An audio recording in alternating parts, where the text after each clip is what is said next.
अस्सलाम वालेकुम एवरीवन। उम्मीद है आप सब लोग ठीक ठाक और खैर खैरियत से होंगे। अच्छा, अभी हमने एग्रीगेट डिमांड का जो है वो चैप्टर पढ़ा। अब इसके बाद हम पढ़ेंगे एग्रीगेट सप्लाई। ठीक है, तो जैसे मैंने आपको बताया था, एग्रीगेट डिमांड जो है वो डिफरेंट है फ्रॉम द डिमांड कर्व जो कि आपने माइक्रो इकोनॉमिक्स में की थी। इसी तरह एग्रीगेट सप्लाई भी वो चीज़ नहीं है जो कि सप्लाई कर्व था माइक्रो इकोनॉमिक्स वाला। It's different. और व्हाट डज इट रिप्रेजेंट, ये बात आपको अच्छी तरीके से समझनी है। ठीक, ओके, मैं इसको दिखाती हूँ। ठीक है, तो एग्रीगेट सप्लाई क्या चीज़ शो करती है? एग्रीगेट सप्लाई हमें ये कब हमें शो करता है कि इन द लॉन्ग रन एक पर्टिकुलर प्राइस लेवल के ऊपर, और ये प्राइस लेवल किसी एक पर्टिकुलर मार्केट का नहीं है, ये जनरल प्राइस लेवल के बारे में बात हो रही है। तो एक पर्टिकुलर प्राइस लेवल के ऊपर total quantity of goods and services in a country कितना होगा। अब आपने ये याद रखना है कि एग्रीगेट डिमांड की तरह यहाँ भी एग्रीगेट सप्लाई कर्व जब हम बनाते हैं तो हम वाई एक्सिस के ऊपर लेते हैं जनरल प्राइस लेवल और एक्स एक्सिस के ऊपर लेते हैं जीडीपी। अब वो जीडीपी का जो मैंने आपको पूरा लॉजिक समझाया था फर्स्ट चैप्टर में, उसको दोबारा से रीथिंक करो कि जीडीपी क्या चीज है? The total production of all the people in a country of final goods and services. ठीक है, तो ये उसके एक्स एक्सिस पे होता है। तो in the long run the aggregate supply curve is vertical, where is in the short run the aggregate supply slopes upward. ठीक है, तो अब क्या है कि एग्रीगेट डिमांड और एग्रीगेट सप्लाई के एक्स और वाई एक्सिस तो वही होंगे। इवेंचुअली हमने एक इक्विलिब्रियम प्राइस लेवल और डेफिनेटली उसको हम जरूर देखेंगे, लेकिन इन एग्रीगेट डिमांड जो है वो तो आपका डाउनवर्ड स्लोपिंग होता है। हमने देखा, और क्यों होता है हमने उसके रीजंस भी देखे थे पिछली दफा कि क्यों डाउनवर्ड स्लोपिंग होता है। याद करो, याद करो, वेल्थ इफेक्ट याद है, इंटरेस्ट रेट इफेक्ट, फिर उसके बाद ट्रेड इफेक्ट, उन तीन वजूहात की वजह से। अब हम ये देखेंगे कि एग्रीगेट सप्लाई जो है वो लॉन्ग रन में वर्टिकल क्यों होता है और शॉर्ट रन में अपवर्ड स्लोपिंग क्यों होता है। So this is what we are going to understand in this particular chapter. और पहली बात अब ये याद रखनी है कि एग्रीगेट सप्लाई जो है वो लॉन्ग रन में, वेरी लॉन्ग रन में हमेशा वर्टिकल होता है। पहले तो हम इसकी वजूहात देखें कि वो हमेशा वर्टिकल क्यों होता है। अब प्लीज दोबारा से अपने जो है वो रजिस्टर्स के अंदर देखो, 3 लिंक्ड मॉडल्स मैंने आप लोगों को कराए थे। उसके अंदर भी जो मैंने एग्रीगेट सप्लाई कर्व था वो लॉन्ग और वेरी लॉन्ग रन में दोनों में वर्टिकल था, यानी कि बिल्कुल straight. Let's take a look at it also. उसमें भी मैंने एग्जैक्टली यही बात बताई थी। यहाँ पे उसको रीजन और लॉजिक से समझा ये रहे हैं कि आफ्टर ऑल ये वर्टिकल है क्यों इन the long and very long run. 3 link models में भी जाके देख लो, मैंने एग्जैक्टली यही बात बताई थी। देखो यहाँ पे जो है वो उन्होंने इसको बना के दिखाया, लॉन्ग रन एग्रीगेट सप्लाई। ठीक है, और लॉन्ग रन एग्रीगेट सप्लाई जो है वो इट इज ऑलवेज वर्टिकल। अब इसको वर्टिकल कहेंगे, vertical in the long run. अच्छा, अब ये बात याद रखो, अगर थोड़ी सी माइक्रो इकोनॉमिक्स आप लोगों को याद हो, कि इसको इनफ्लेक्सिबल भी कहते हैं। जो वर्टिकल होता है ना, इसको हमेशा इनफ्लेक्सिबल कहते हैं। In other words, price level has absolutely no difference in the long run on the aggregate supply. ठीक है, उसका रीजन ये है कि प्राइस एक नॉमिनल वेरिएबल है। इसको इस तरफ या इस तरफ यूजुअली, तो आप अगेन 3 लिंक मॉडल्स देखो, यूजुअली तो क्योंकि नीचे क्या है, नीचे तो आउटपुट है ना, जीडीपी ग्रोथ है। ठीक हो गया ना, नीचे तो आउटपुट है यानी जीडीपी ग्रोथ है। तो इन द लॉन्ग रन तो ये हमेशा इस तरफ जाएगा, यानी कि ये आपका आपका जो वर्टिकल सप्लाई कर्व है वो राइटवर्ड उसकी शिफ्ट होगी in the very long run. मैंने 3 लिंक मॉडल्स में भी एग्जैक्टली यही बात बताई थी, ठीक है। लेकिन ये अगर शिफ्ट करेगा भी तो वो प्राइस की वजह से नहीं करेगा, ठीक हो गया। यानी long run aggregate supply curve का जो वर्टिकल शेप है, व्हाट इट रिप्रेजेंट्स, ये सब कुछ यहां पे लिखा हुआ है, what it represents is that price does not, price level, price level in the long run does not have any impact, उससे कोई फर्क नहीं पड़ता एग्रीगेट सप्लाई को। एग्रीगेट सप्लाई जो है वो depends on other factors such as the total labor, the total capital, the total stock of natural resources. 1 2 3 अभी हम points exactly करेंगे. The complete technology available for that particular economy, labor, capital, natural resources, technology, इन सब में price तो नहीं आता ना, क्योंकि वाई क्या कहा जाता है, प्राइस एक नॉमिनल वेरिएबल है, उसे तो आप जो है वो बड़े आराम से जो है वो मॉनेटरी पॉलिसी से हुकूमत जो है वो बदल सकती है। तो वो एक एक्सचेंज मीडियम है, वो ये डिटरमिन नहीं करता कि कितनी प्रोडक्टिविटी होगी total in the long run economy में। क्या चीज डिटरमिन करती है कि कितनी टोटल प्रोडक्टिविटी होगी, labour, capital, natural resources, technology, ये चीजें डिटरमिन करती हैं। तो प्राइस लेवल तो डिटरमिन ही नहीं करता। अगर प्राइस लेवल डिटरमिन नहीं करता long run aggregate supply curve को, तो जब इस डायग्राम में आप उसको स्केच करोगे तो वो हमेशा वर्टिकल एक जो है वो आपको नजर आएगा, वर्टिकल कर्व नजर आएगा, representing simply that price has no impact in the long run on real GDP, ठीक है। It does not affect real GDP in the long run. इसलिए एग्रीगेट सप्लाई कर्व जो है वो हमेशा लॉन्ग रन में, वेरी लॉन्ग रन में हमेशा वर्टिकल रहेगा। 3 लिंक मॉडल्स में भी यही बात बताई थी। अब आपको एग्जैक्टली वो बता रहे हैं कि इसका मतलब क्या है, वर्टिकल वो क्यों था, और दूसरी चीज ये कि आपका जो एग्रीगेट सप्लाई कर्व है वो शिफ्ट क्यों करता है। So last time we saw कि वो वेरी लॉन्ग रन में शिफ्ट करता है, और इसके ऊपर आपने असाइनमेंट भी की थी, और आपने देखा था कि पाकिस्तान के अंदर जो पाकिस्तान की स्टैटिस्टिक्स है वो भी चीज एग्जैक्टली यही शो कर रही हैं कि वो वेरी लॉन्ग रन में हमें जो है वो राइटवर्ड शिफ्ट होता हुआ नजर आता है। अब हम ये देख रहे हैं कि अगर पाकिस्तान में और दूसरे ममालिक में ये इस तरह की राइटवर्ड शिफ्ट हमें यूजुअली नजर आती हैं, बहुत कम होता है कि राइटवर्ड शिफ्ट ना हो, स्टैग्नेंट हो, बहुत प्रॉब्लम में होती हैं ऐसी इकोनॉमीज जहाँ पे ऐसा मसला हो कि भाई in the very long run भी वो राइटवर्ड शिफ्ट ना कर रहा हो। खैर पाकिस्तान वैसी इकोनॉमी नहीं है, यूजुअली क्या है कि ये राइटवर्ड शिफ्ट करता है। अब हम अगले में देखेंगे कि क्यों राइटवर्ड शिफ्ट करता है। ओके तो 1 मिनट प्लीज, सॉरी।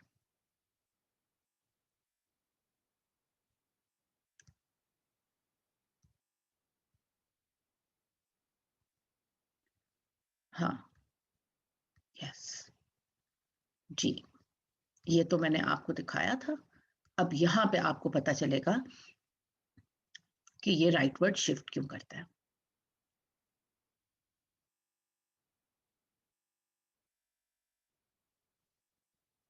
एक second, sorry.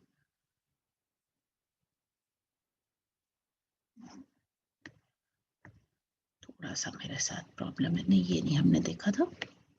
It's all there, ये मैं आपके साथ शेयर भी कर दूंगी, ठीक है।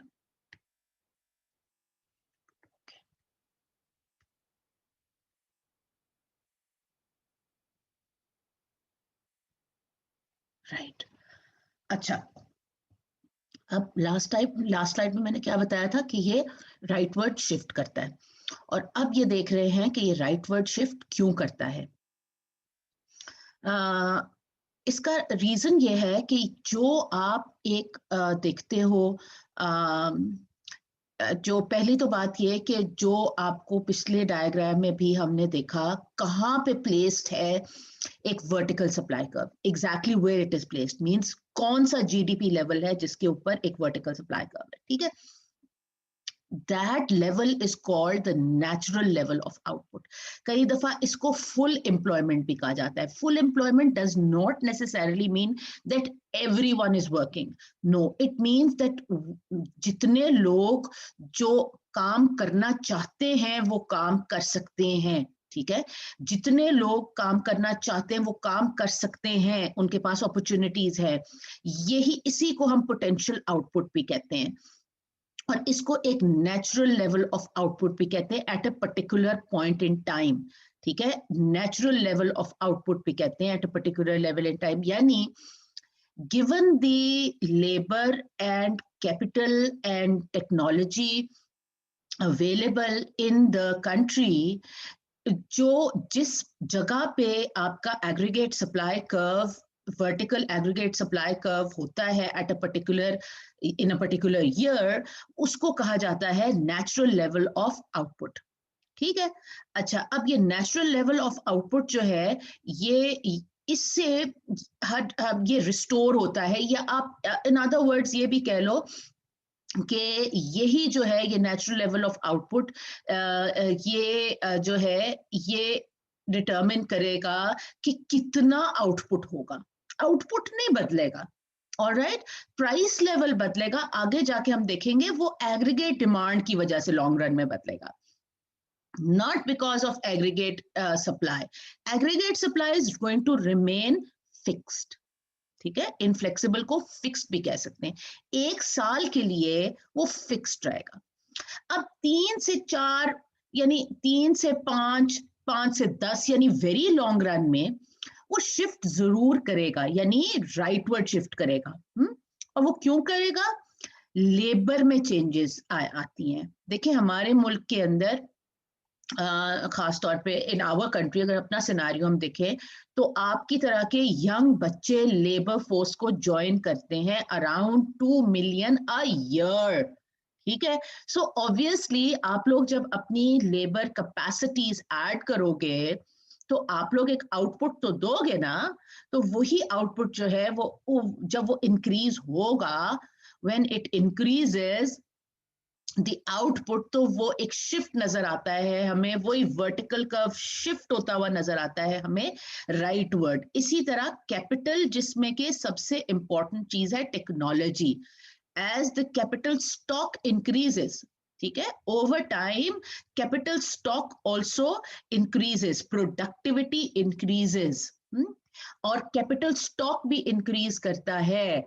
कितनी गाड़ियां हैं एक मुल्क के पास टोटल? देखो सोचो ना कि आपके ग्रैंडफादर के जमाने में तो कम होंगी ना, और अब कहीं ज्यादा है. Everyone owns a car, right.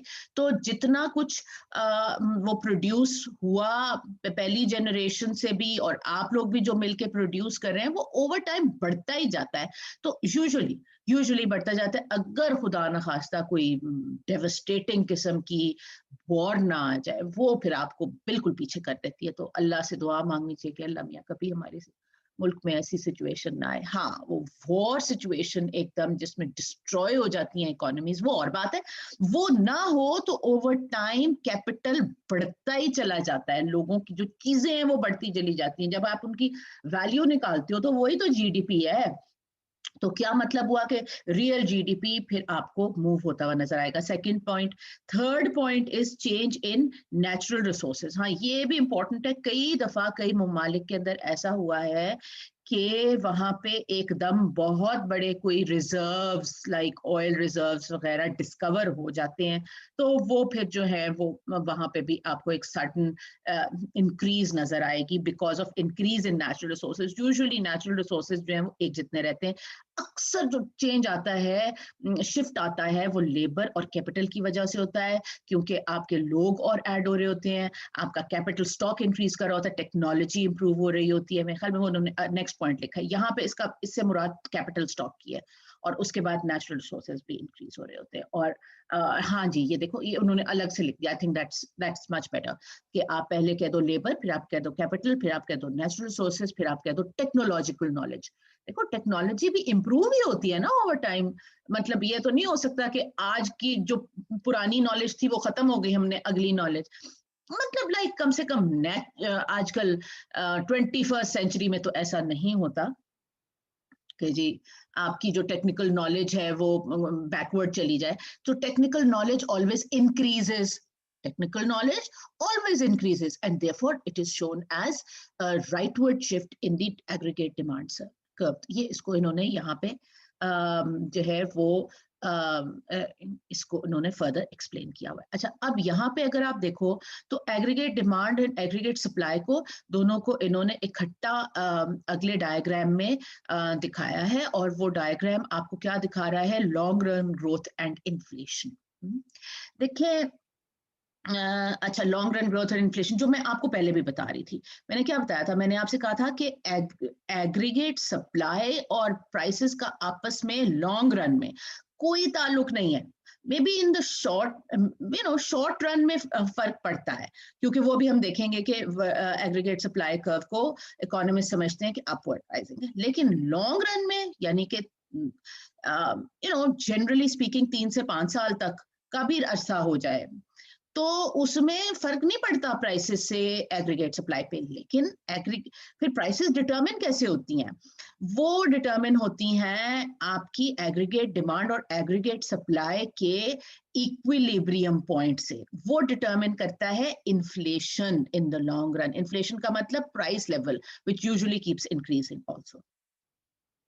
ये देखो ना, इन द लॉन्ग रन, अब ये आपको क्या दिखा रहे हैं कि किधर प्राइस लेवल जो है वो कैसे डिटरमिन होता है। अगर हम इसको बेस ईयर आपका लेते हैं, इसको आपका बेस ईयर लेते हैं, इससे जो कह रहे तो सन 2000 आप बेस ईयर अगर लेते हो, देखो इसके ऊपर जो है बेस ईयर के ऊपर ये एग्रीगेट सप्लाई है और ये एग्रीगेट डिमांड है, ठीक आ गया। तो इसका मतलब है कि ये प्राइस लेवल आ गया, ये बेस ईयर के अंदर। अगर हम इसी डायग्राम में देखें तो इससे पहले क्या हुआ था, इससे पहले क्या हुआ था, यानी 2000 में, 1999 में फॉर एग्जांपल, या 1990s के अंदर क्या हुआ था। ये 10-10 साल का जो है ना, ये आपको 10-10 साल का इसलिए दिखा रही है क्योंकि aggregate supply moves forward very slowly, ठीक हो गया। अच्छा, सपोज सिर्फ एक पर्टिकुलर साल की बात हो रही है, यानी कि सन 2000 की, वहां पे ये प्राइस लेवल है। अगर इसको समझने के लिए हम इसे पिछले वाले साल पे जाके देखें, पिछले वाले साल में 10 साल पहले आपकी प्रोडक्टिविटी कम थी, आपकी आउटपुट रियल जीडीपी, इसको रियल जीडीपी भी लिख सकते हो, आपकी रियल जीडीपी कम थी, ठीक है। एग्रीगेट डिमांड भी जो थी at that point in time वो कम थी, तो इसलिए उसका ये प्राइस लेवल था। उसके बाद क्या हुआ देखें, और इन द लॉन्ग रन क्या है कि वो शिफ्ट किया, यानी 2000 के बाद 2010 तक जाते हैं, एक डिकेड और हम आगे की तरफ जाते हैं, तो हम ये देखते हैं कि ये यहाँ नहीं रहेगा, ये आगे की तरफ जाएगा फॉर 4 रीजन जो मैंने आपको पहले बताए थे। अब वो in the long run technological progress shift, technological progress और any other reason like labour increase और increase in stock of capital. So technological progress shifts long run aggregate supply curve, ठीक है। ये एग्रीगेट सप्लाई कर्व इस तरफ आएगा, and growth in the money supply shifts aggregate demand. Aggregate demand यहाँ क्यों जाएगी, क्योंकि जैसे मैंने आपको बताया था, एग्रीगेट डिमांड के शिफ्ट होने के लिए आपकी जो आपका जो ऑटोनमस कंजम्पशन है वो बढ़नी चाहिए। Usually that is because money supply बढ़ता है। ये अभी हम अगले चैप्टर के अंदर देखेंगे, ये जो मनी सप्लाई वाला इशू है ना, how it effects the investment and output, वो हम खैर अगले में ज्यादा क्लियरली मैं आपको बताऊंगी। लेकिन सपोज कि एग्रीगेट डिमांड भी जो है वो बढ़ रही है, जो कि डेफिनेटली बढ़ेगी, तो अब आप ये देखो कि प्राइस लेवल इतना हो जाएगा और ये जो आउटपुट है ये इतना होगा। अगेन आउटपुट डिटरमिन नहीं कर रहा एग्रीगेट डिमांड कर्व, वो इंक्रीज हो रहा है बिकॉज ऑफ दोज 4 फैक्टर्स जो कि मैंने आपको बताए हैं, which include the increase in labour, capital, technological knowledge and natural resources, ठीक है। और प्राइस लेवल इसलिए इंक्रीज हो रहा है क्योंकि एग्रीगेट डिमांड इंक्रीज हुई है for various reasons including increase in money supply, ठीक है। अब ये इन तीनों केसेस के अंदर आप यही देखेंगे 1990, 2000 और 2010, ये 10-10 साल के जंप से क्यों इन्होंने बताया हुआ है, क्योंकि ये वेरी लॉन्ग रन की बात हो रही है बच्चों। 3 लिंक मॉडल्स में भी जाके दोबारा से देखो, वेरी लॉन्ग रन की बात हो रही है। ठीक हो गया। तो मनी सप्लाई बेसिकली इंक्रीज हो रही है, और उसके बाद क्योंकि मनी सप्लाई इंक्रीज हो रही है तो इसलिए आपको प्राइसेस के अंदर फर्क नजर आएगा, जिसका कि एग्रीगेट डिमांड पे तो फर्क पड़ेगा। ठीक है, एग्रीगेट डिमांड जो है उसके ऊपर फर्क तो पड़ेगा, लेकिन एग्रीगेट सप्लाई के ऊपर फर्क नहीं पड़ेगा। Aggregate supply in all these three cases is not related to price, and that is what this is showing. ठीक हो गया। ठीक है, as the economy becomes better able to produce goods and services over time, primarily because of technological progress, the long run aggregate supply curve shifts to the right at the same time as the Fed का मतलब जो है वो इनका central bank increases supply, money supply, the aggregate demand curve also shift to the right. In this figure, output grows from the output in 1990 to output in 2000 and then to 2010, and the price level rises from 1990 to 2000 and then to 2010. Thus, the model of aggregate demand and aggregate supply offer a new way to describe the classical analysis of growth and inflation. So, aggregate demand, aggregate supply से हमें क्या पता चला? Growth जो है primarily उसका ताल्लुक है एग्रीगेट सप्लाई से, वो डिटरमिन होती है at the level at which we have a vertical aggregate supply curve, और इन्फ्लेशन जो है वो डिटरमिन होती है बेसिकली आपकी जो है वो एग्रीगेट डिमांड से, where it cuts the aggregate supply curve. ठीक है, wherever it cuts the aggregate supply curve, that is the level, that is the price level, and usually because price level is increasing, we call it as inflation. Short run में aggregate supply curve, अब short run में aggregate supply curve जो है वो आपका वो है upward rising. Short run में एग्रीगेट सप्लाई कर्व जो है वो आपका अपवर्ड राइजिंग होता है, which in other words a decrease in price can show an increase in can show an increase in a decrease in price will show a decrease in supply, quantity supply. ठीक है, short run aggregate supply curve, the short run fall in price level from P1 to P2 reduces the quantity. ठीक है, ये इसका यानी कि ऐसा जब कर्व होता है अपवर्ड राइजिंग तो उसका मतलब होता है डायरेक्ट रिलेशनशिप, जितना प्राइस लेवल बढ़ेगा उतना ज्यादा आउटपुट जो है वो बढ़ने की तवक्को है, that's a very important point, तवक्को है। लेकिन ये याद रखें कि इसके रीजंस डिफरेंट हैं, why in the short run usually less than 3 years आपका aggregate supply curve upward sloping हो सकता है। मैंने 3 लिंक मॉडल्स में भी ये बात बताई थी, यहाँ पे हम उसको थोड़ा सा जो है वो एक्सप्लेन कर रहे हैं कि ऐसा क्यों है। देखो उसके 3 रीजंस है। एक तो है स्टिकी वेज थ्योरी। देखो बात क्या है स्टिकी वेज थ्योरी, किस वजह से आपकी जो डिक्रीज इन प्राइसेस है वो डिक्रीज इन क्वांटिटी सप्लाई जो है वो उसका reason बनती है। Sticky wage theory, the explanation of the upward slope of aggregate supply is sticky wage theory. The theory is that the simplest of the 3 approaches to aggregate and supply, and some economists believe it highlights the most important reason. According to this theory, the short-run aggregate supply curve slopes upward because nominal wages are slow to adjust to changing economic conditions. In other words, wages are sticky in the short run. To some extent, the slow adjustment of nominal wages is attributable to long-run contracts between workers and firms and fixed nominal wages, sometimes for as long as 3 years. देखिए वो आपको ये देखो, जो sticky veg theory को भी समझने के लिए जरूरत है कि इधर क्या है। इधर आपका जो है वो रियल जीडीपी मौजूद है, ठीक है, रियल जीडीपी मौजूद है, और इधर आपकी प्राइसेस हैं, ठीक, अगर प्राइसेस जो हैं वो डाउनवर्ड रिवाइज होती हैं, ठीक है, आपकी प्राइसेस डाउनवर्ड, अगर आपकी प्राइसेस प्राइस लेवल के ऊपर एक डाउनवर्ड प्रेशर है, तो कोशिश क्या होगी कि जो आपकी फर्म्स हैं, आपकी जो फर्म्स हैं वो क्यों, हम देखेंगे तो वो क्यों जो है वो अपनी टोटल आउटपुट को क्यों कम करेंगी।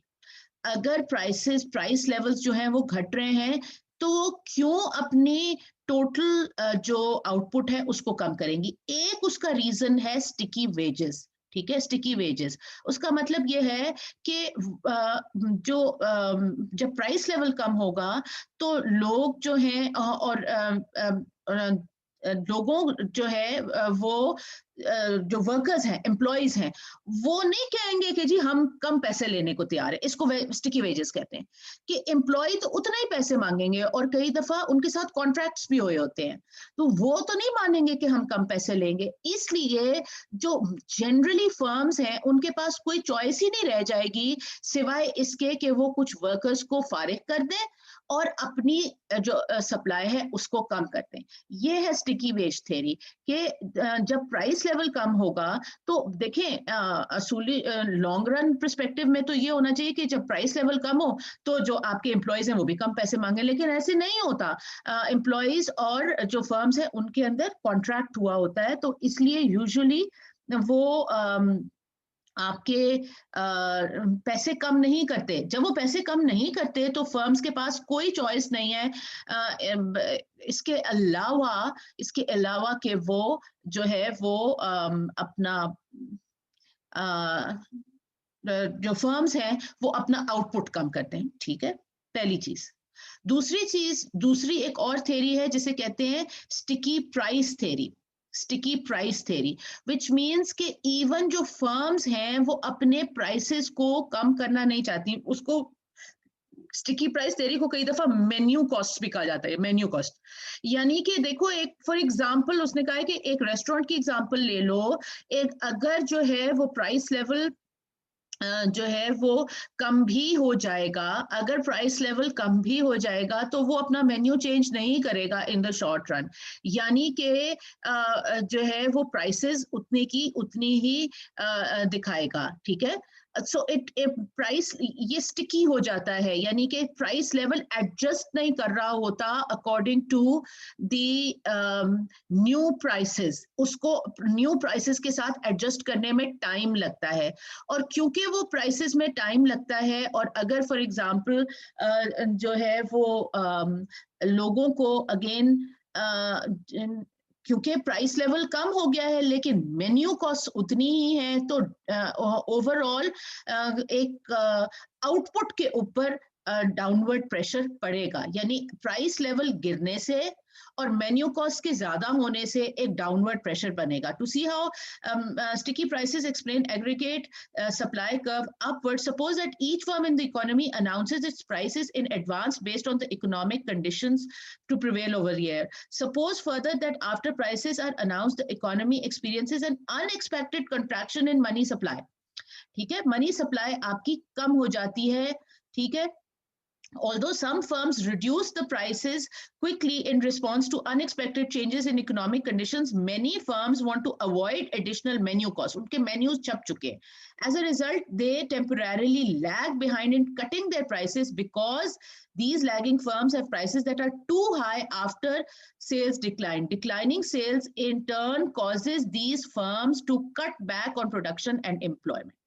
ठीक है, यानी कि अगर प्राइस लेवल कम हो जाता है, मेन्यू कॉस्ट वही के वही रहती है, तो क्या होता है कि overall it leads to decline in sales, और जब डिक्लाइन इन सेल्स एक्सपीरियंस होता है तो प्रोडक्टिविटी फर्म्स अपनी कम कर देती हैं। ये स्टिकी प्राइस थ्योरी है।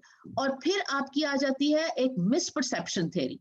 मिसपरसेप्शन थ्योरी का मतलब ये है कि upward slope of aggregate demand supply is the misperception theory. According to this theory, changes in overall price levels can temporarily mislead suppliers about what is happening in the individual markets in which they sell their output.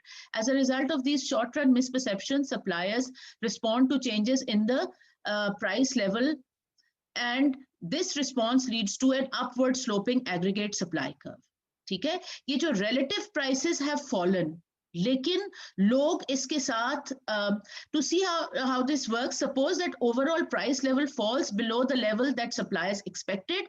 When the suppliers see the prices of their products fall, they may mistakenly believe that their relative prices have fallen. That is, they may believe that their prices have fallen compared to other prices in the economy.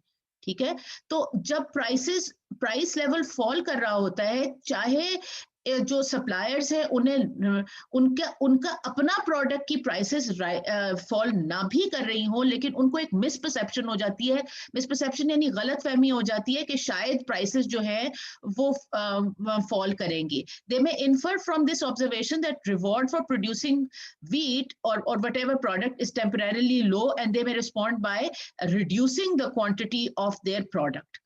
ठीक है, तो उनको एक misperception हो जाती है जब वो देखते हैं दूसरी चीजों की प्राइसेस जो हैं वो कम हो रही हैं, तो उनको एक मिसपरसेप्शन क्रिएट हो जाती है कि उनको भी उनकी प्रोडक्ट की प्राइस अच्छी नहीं मिलेगी, तो वो अपनी प्रोडक्शन कम कर देती हैं. तो जब फॉल हो रही होती हैं prices, general price level fall हो रहा होता है, तो it creates misperception about many suppliers.